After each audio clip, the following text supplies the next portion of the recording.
ની શુભકામનાઓ।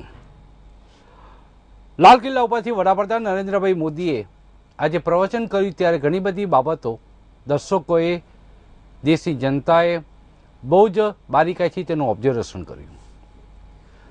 પહેલી વખત ઘણા લાંબા સમય બાદ કોઈ દેશના કોઈ વડાપ્રધાન પોતે વાંચ્યા વિના, લખાણ વાંચ્યા વિના પ્રવચન કરે છે। બહુ જ પાયાની બાબતો જેવી કે સફાઈની વાત છે, કે બેટી બચાવની વાત છે, બહુ જ સમાજ સાથે, ગ્રાસરૂટ સાથે જોડાયેલી વાતોનો તેમણે લાલ કિલ્લામાં ઉપરથી પ્રવચન કરતી વખતે તેમણે સાંકળી લીધી છે।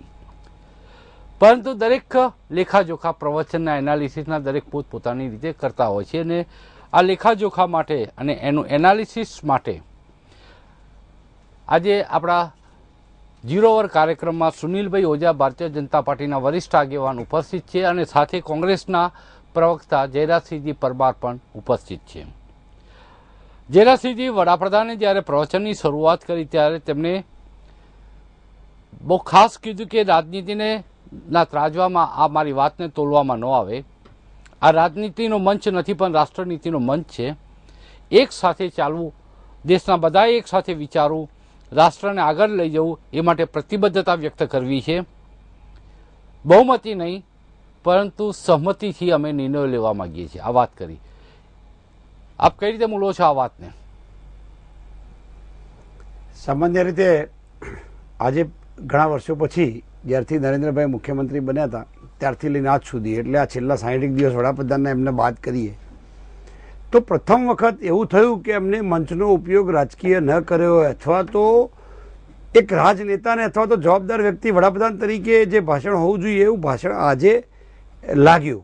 આજે એમને જે ગઈ વખતે જુઓ કે લાલન કોલેજ ઉપરથી પણ એમને 15 ઓગસ્ટે મુખ્યમંત્રી તરીકે ભાષણ કર્યું હતું, પણ એ ભાષણ તો એમને મુખ્યમંત્રી તરીકે જ કર્યું હતું, છતાં પણ આજે એમને કોઈ વિરોધીઓના નામ ન લીધા, એમની પ્રકૃતિની વિરુદ્ધમાં જઈને અથવા એમનો જે સ્વભાવ છે એના વિરુદ્ધમાં જઈ એમને ખાસ કરીને બીજા બધાને જશ આપવા કોશિશ કરી।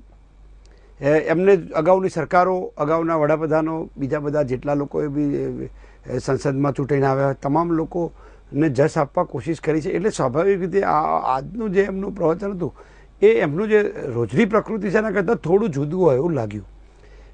પદ્મકાંતભાઈ, આપે જે વાત કરી કે એમને થોડાક પાયાના પ્રશ્નોની, જેમ કે વાત કરી કે બેટી બચાવોની વાત કરી, એ બધા જ પ્રશ્નો પર આપણે ધીરે ધીરે આવીશું। અત્યારે માત્ર તમે આખા પ્રવચનોની એક વિહંગાવલોકન હું વાત કરું, જનરલ ઓબ્ઝર્વેશન આપનું શું હતું એ જ બાબતમાં મેં સવાલ પૂછ્યો તો સુનિલભાઈ, ભુજની લાલન કોલેજ ઉપરથી જે વાત કરી જયરાજસિંહજીએ પ્રશ્નો ઉકેલ્યો, એ વખતે પણ તેમણે સ્વતંત્ર પર્વ હતું અને છતાં પણ જે ભાષામાં વાત કરી હતી, લાલ કિલ્લાની એક પ્રતિકૃતિ ઊભી કરી અને રાજકીય મંચ બનાવી દીધો હતો, અને એની ખૂબ ટીકાઓ દેશભરમાં થઈ હતી કે રાષ્ટ્રીય પર્વ હોય ત્યારે આ પ્રકારનો રાજકીય મંચ તરીકે રાજકીય વ્યાખ્યાનો ન થાય। અને મનમોહનસિંહને વારંવાર યાદ કરીને લગભગ આખા ભાષણમાં 8 થી 10 વખત તેમણે મનમોહનસિંહજીને યાદ કરીને પ્રહારો કરવાની કોશિશ કરી। સારી વાત છે કે આજે રાષ્ટ્રનીતિની વાત કરી, બાકી આખી જિંદગી એમને લગભગ પ્રવચનોમાં રાજનીતિ જ કરી છે। આજે જે વાત છે, આપે જે શરૂઆત કરી એમ કે વાંચ્યા વિનાનું પ્રવચન, તો એક રાષ્ટ્રનાયક, રાષ્ટ્ર નેતા જે પ્રવચન કરે એ ભાષા, એ શબ્દ પ્રયોગો ગમે એટલા જોખમો હોવા છતાં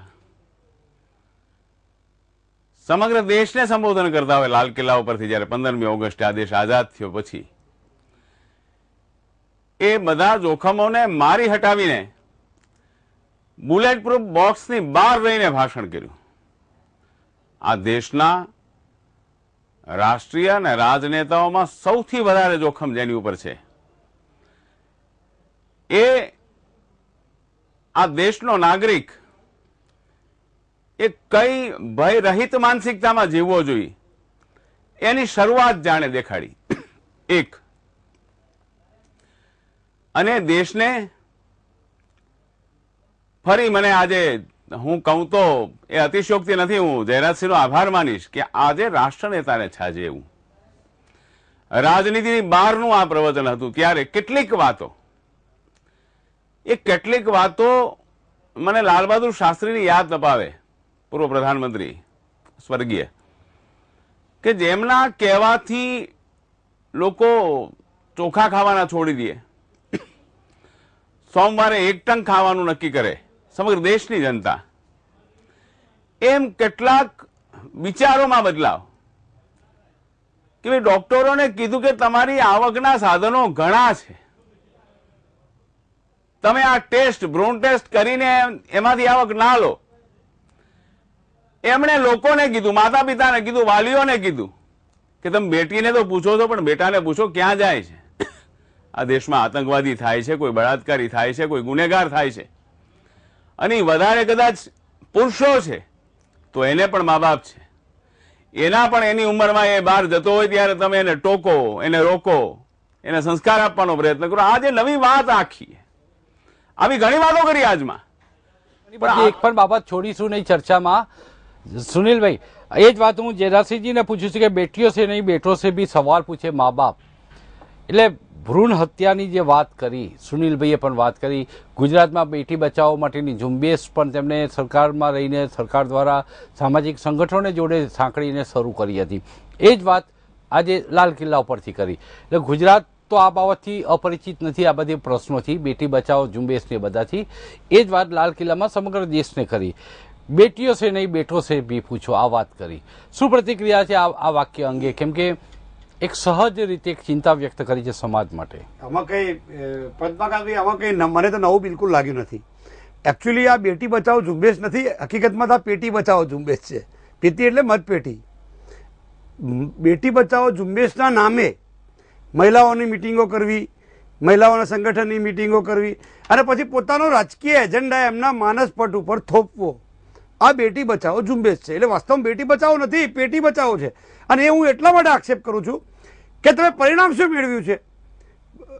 અગાઉ ભારતીય જનતા પાર્ટીની સરકાર તો 1995થી ગણીએ, પણ એકલા નરેન્દ્રભાઈનું શાસન ગણો તો પણ તમારે 2001 તો ઘણું જ રહ્યું ને, એટલે 12 વર્ષમાં અને ઉપર જે કંઈ મહિના દિવસો થયા હોય તે, એમાં એમણે પરિણામ શું મેળવ્યું, સેક્સ રેશિયોમાં શું ફેર પડ્યો છે તમે વિચાર તો કરો. જ્યાંથી મુખ્યમંત્રીશ્રી આવે છે, જ્યાંથી અત્યારના મુખ્યમંત્રીશ્રી આવે છે, એ મહેસાણા જિલ્લો, એ સમગ્ર ગુજરાત રાજ્યમાં, પદ્મકાંતભાઈ, સમગ્ર ગુજરાત રાજ્યમાં સેક્સ રેશિયોમાં સૌથી વધુ પછાત છે. એટલે 1000ની સામે 918 જ બાળકીઓ પેદા થાય છે. એટલે ફક્ત વાતો કરવામાં આવે છે. એ બેટી બચાવો ઝુંબેશમાં દીકરીના ફોટાની જગ્યાએ તો આનંદીબેનના ફોટા મોટા હોય છે, એમાં તો નરેન્દ્રભાઈના ફોટા મોટા હોય છે. એટલે આ તો રાજકીય એજન્ડા છે ફક્ત. પણ એ હવે એજન્ડા જે રાજ્યમાં ગુજરાત રાજ્યની જનતાને જે રીતે બ્રહ્મા નાખીને મત લીધા છે, હવે એના એજન્ડા હવે આખા નેશનલ લેવલે થોપવામાં આવી રહ્યો છે. એમને કોઈ પણ પ્રવચન, એમને જે સફાઈની વાત કરી, આપે જે પ્રશ્ન કર્યો હતો હમણાં જ આપણા માધ્યમથી, 0 અવરના માધ્યમથી ગુજરાતની અને દેશની જનતાને હું કહેવા માંગુ છું કે હવે સફાઈ ઝુંબેશની વાત કરી તો લોકોને સલાહ આપવી તો બહુ સહેલી છે ભાઈ. સુફિયાની સલાહ તો આપી શકાય, તમારે એને ફોલો કેટલા લોકો કરે, તમે એમાં પરિણામ શું આપ્યું.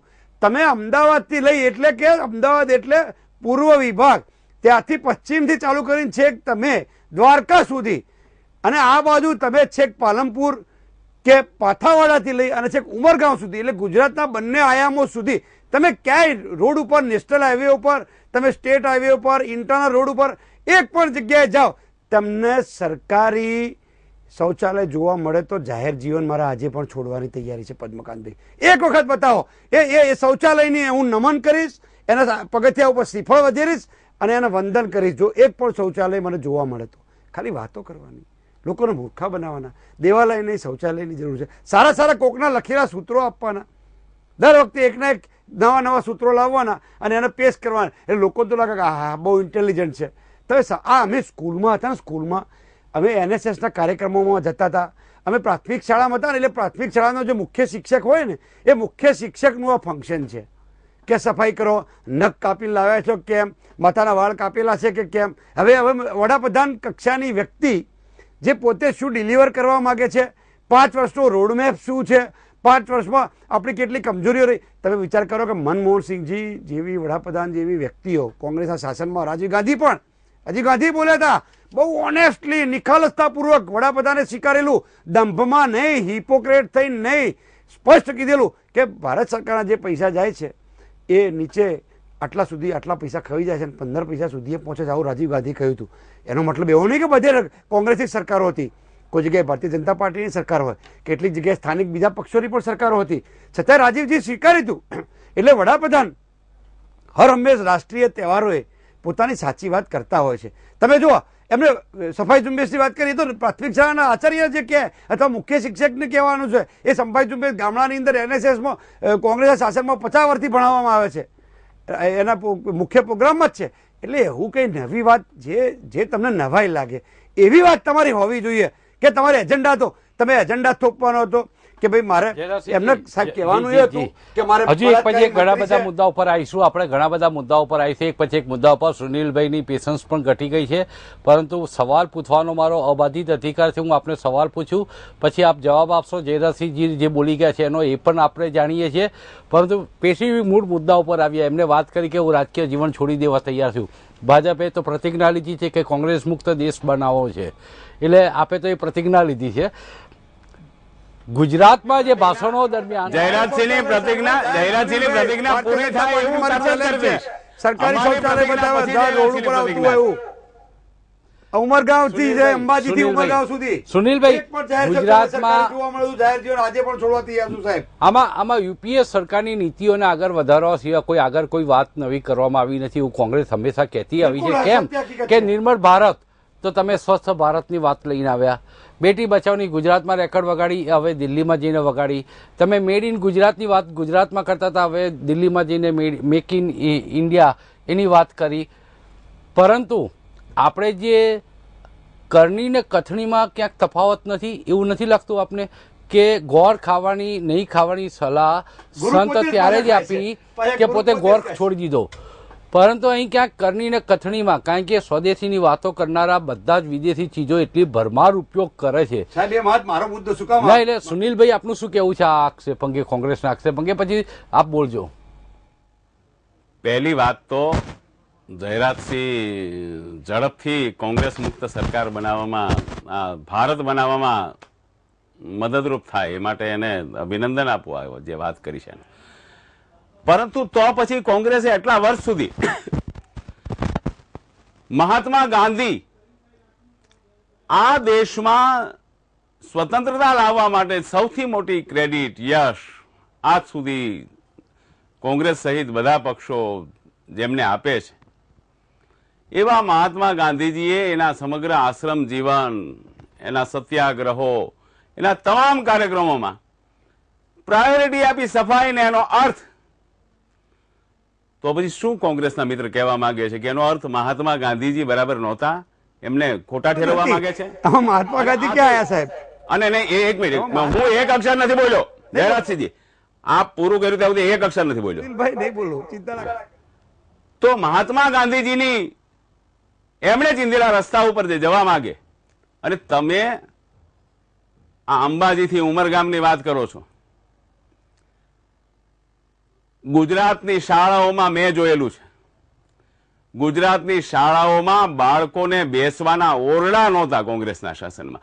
ઓરડાઓ તો આપ્યા, શિક્ષકો આપ્યા, ટોયલેટ પણ આપ્યા.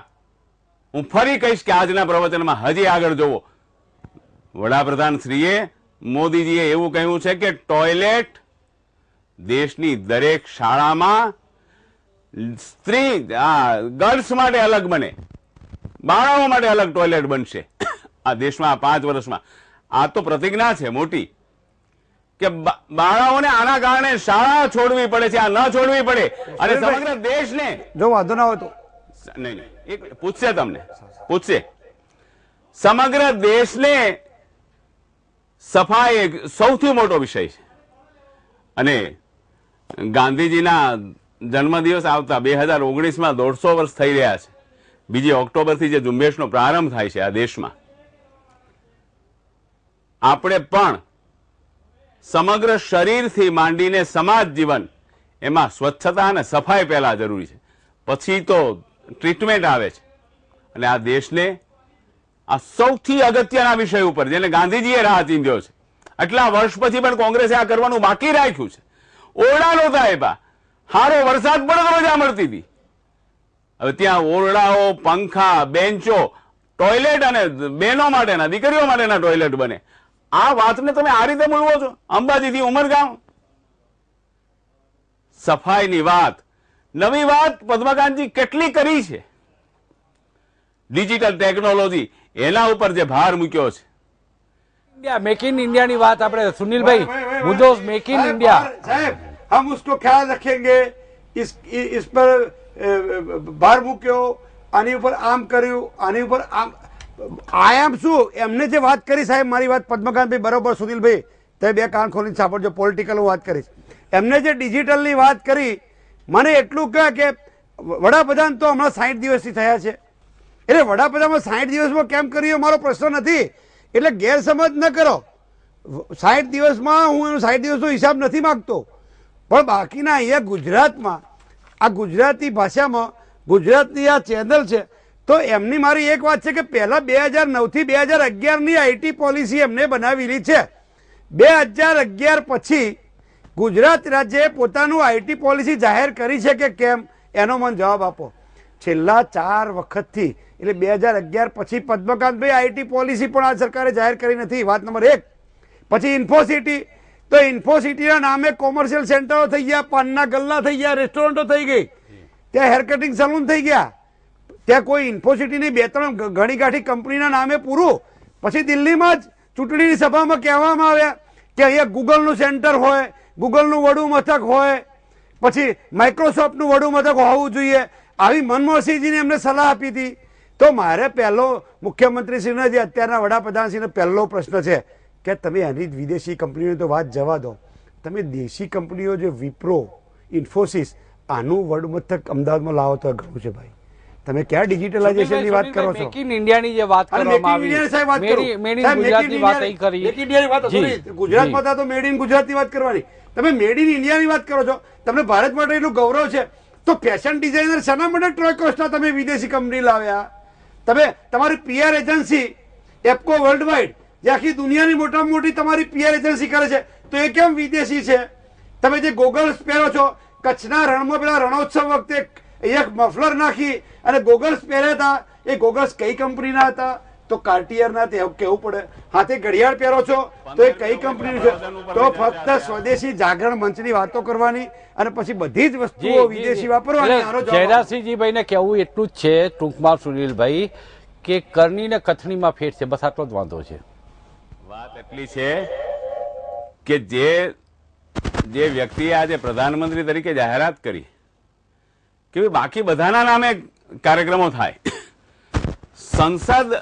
સાંસદ આદર્શ ગ્રામ યોજના બને અને 3 ગામો, એમણે એમની ગ્રાન્ટો ક્યાં ફાળવવા માટે પણ નિર્દેશ કર્યો, અને 3 ગામો 2019 સુધીમાં, ને એની પછી 5 ગામો.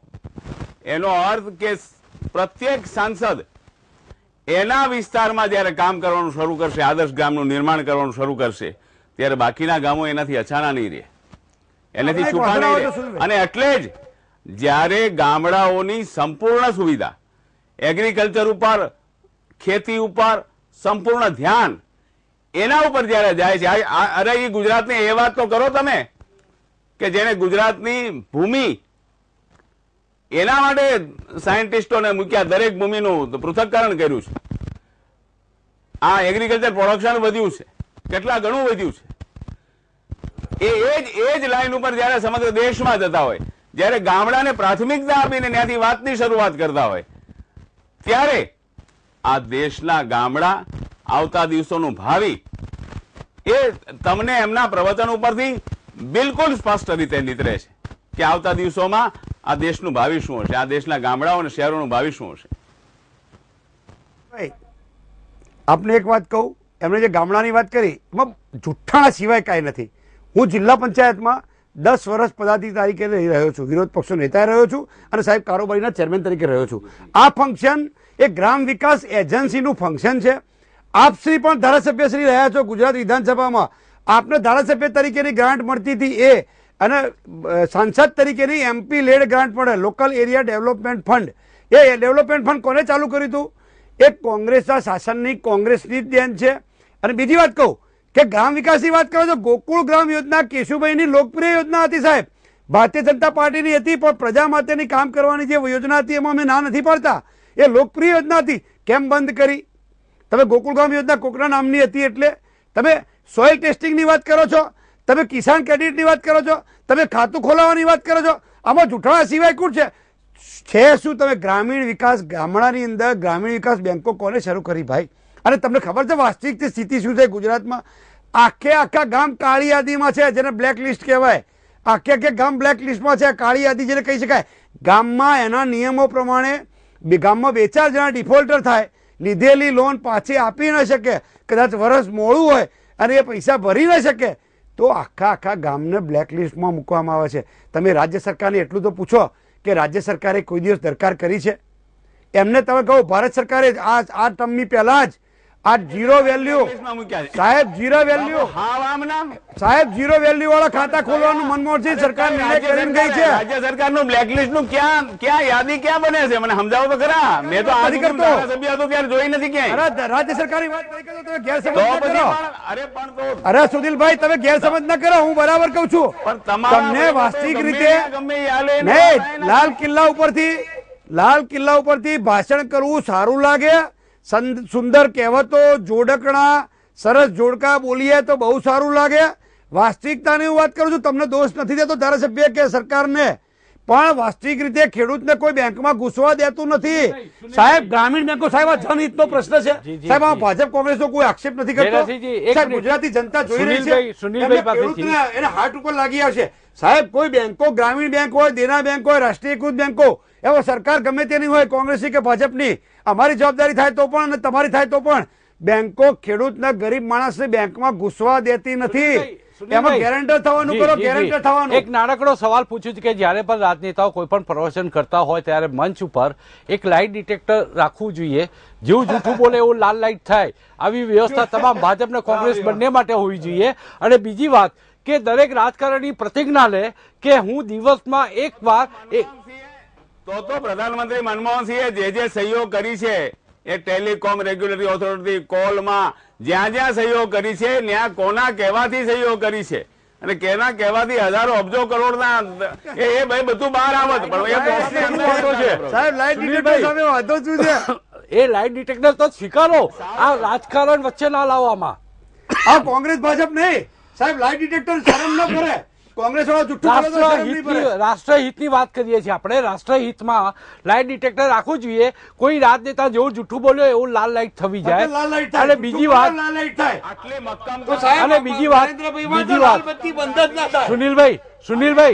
સુનિલભાઈ અને બીજું કે દરેક રાજકારણી એટલી પ્રતિજ્ઞા લે કમસે કમ કે હું એક દિવસમાં એક જ ડ્રેસ પહેરીશ, દિવસમાં 4-5 ડ્રેસ બદલું નહીં. આપણી વાત જે છે 15મી ઓગસ્ટના આ લાલ કિલ્લા ઉપરના પ્રવચનની, એ સાંસદ આદર્શ ગ્રામ યોજનાની, એમાં જે સ્વચ્છતાની વાત કરી છે, એમાં ઈ ગવર્નન્સ એટલે ઇઝી ગવર્નન્સ, ઇફેક્ટિવ ગવર્નન્સની જે વાત કરી છે અને જેનો આજે આ 60 કે 80 દિવસમાં અનુભવ થઈ રહ્યો છે દેશને. હવે આપણી વાત કરીએ કે જે મુદ્દાઓ વાત કરી, જનધન યોજનાની વાત કરી છે, મેક ઇન ઇન્ડિયાની વાત કરી છે, બેટીઓ છે નહીં બેટો છે સવાલ પૂછે વાત કરી છે, ડિજિટલ ઇન્ડિયાની વાત કરી છે અને બીજી ઘણી બધી બાબતો, જેમ કે યોજના આયોગની જે બીબાઢાળ જે આખી સિસ્ટમ છે એ તોડીને એક નવી સંસ્થા ઊભી કરવાની. આપણે જાણીએ છીએ કે યોજના આયોગમાં ઘણા બધા પ્રશ્નો દાખલ કે એક ગરીબને જીવવા માટે એક દિવસની કેટલી રકમ જોઈએ, તો એવી હાસ્યાસ્પદ રકમો આવે છે કે 11 રૂપિયામાં અને 15 રૂપિયામાં પોતાનું ગુજરાન ચલાવી શકે આવી વ્યાખ્યાઓ થઈ છે. તો ક્યાંક યોજના આયોગમાં ધરમૂળમાંથી ફેરફાર કરવાની વાત કરી છે. એ વાતને આપ કેવી રીતે સ્વીકાર, એટલે કે આપ કેવી રીતે મૂલવો છે, કેમ કે આ વસ્તુ આવકાર્ય છે. એ યુગનું પરિવર્તન થાય. એક સમય હતો પદ્મકાંતજી, મારા અને તમારા માતુશ્રી સગડી ઉપર રસોઈ કરતા હતા. એક સમય હતો. એના પછી ગેસના ચૂલા આવ્યા તો ગેસનો ઉપયોગ કરીએ છીએ આપણે. આજે ક્યાંય નહીં હોય. એ ઉંમરના લોકો પણ આજે ગેસનો ઉપયોગ કરતા હશે. એની પહેલાના સમયમાં તો ચૂલાનો ઉપયોગ હતો, લાકડા અને છાણાથી રસોઈ થતી. તો યુગ ફરે છે અને ત્યારે બહુ મોટી વાત કરી છે પદ્મકાંતજી, તમે ખૂબ સારું યાદ કર્યું છે, ખૂબ મોટી વાત કરી છે. ખાલી આ વાત નથી કરી, એમણે સાથે સંઘીય માળખાને સઘન બનાવવાનું, રાજ્યોએ કામ કરવાનું છે. ફેડરલ ગવર્નન્સ સાહેબ કહેવા પૂરતું સાહેબ એક મિનિટ સાહેબ કહેવા પૂરતું. એક મિનિટ પછી કહેજો, તમારે જ કહેવાનું છે. સારું સારું ફેડરલ ગવર્નન્સ ની જે વાત છે એમાં એમણે સામેથી કીધું છે, રાજ્યોએ માંગ્યું નથી, એમણે સામેથી કીધું છે કે સંઘીય માળખાને મજબૂત બનાવવું પડશે, કારણ કે કામ આખરે રાજ્યોએ કરવું છે, રાજ્યોમાં થવાનું છે. અને એટલે જ જ્યારે યુગ ફેર્યો છે, સમય ફેર્યો છે, ત્યારે રાજ્યો ખાલી ભીખ માગે આયોજન પંચમાંથી કે ભાઈ અમારું કામ એટલું સારું છે, અમને આ વર્ષે એટલા આપો, અમને આ વર્ષે એટલા આપો, અમે એટલું નવું કામ કર્યું છે ને એટલું ફંડ બાકી છે ને આ કર્યા કરો. આના બદલે ક્રિએટિવિટી સાથે એમણે જે કીધું છે, રચનાત્મક એક નવી શરૂઆત કરવા માટે જ્યારે આ દેશ જઈ રહ્યો છે, ત્યારે જયરાજસિંહજીને કહું કે શરૂઆતમાં એમણે જે રીતે પ્રશંસા કરી છે એક રાષ્ટ્ર નેતાને છાજે એવું આજનું પ્રવચન છે, એના સાથે જ આજની ચર્ચાનું સમાપન કરે એવી હું વિનંતી કરું છું એમને. સમાપન કરતી વખતે એ પણ કરીએ છીએ, આ ચર્ચાનું સમાપન કરતી વખતે, કે રાજનેતાઓ જે કંઈ પ્રવચનો કરતા હોય એની કરણી અને કથની વચ્ચેનું અંતર ઘટતું જાય આવનારા વર્ષોમાં, એ જ પ્રજાની અપેક્ષાઓ છે. અને અહીં ચર્ચાનું સમાપન કરી છે 0 ઓવર કાર્યક્રમમાં. આજની વાત. આવતીકાલે એક નવા વિષય સાથે ફરી મળીશું મિત્રો. ત્યાં સુધી રજા આપશો. નમસ્કાર.